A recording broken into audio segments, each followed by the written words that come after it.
ভাই কিভাবে বললে বুঝবা, কিভাবে বললে বুঝবা, কিভাবে বললে গুনাহ ছাড়বা? বলো বলো।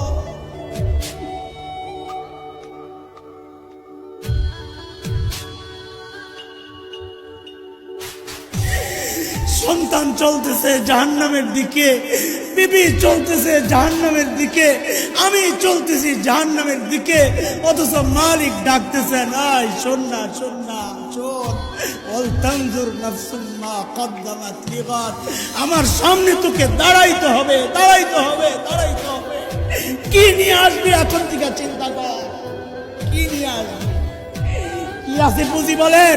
আমার তো নাই কিচ্ছু, আপনাদের হালত কি বলে? এই তো চিন্তা করলে অস্থির হয়ে যায়। হায় হায়, যৌবনের 32টা বছর কোন কামে ব্যয় করলাম। প্রতিদিন যদি একবার করে সুবহানাল্লাহ পড়তাম, আমল নামায় কতগুলো সুবহানাল্লাহ।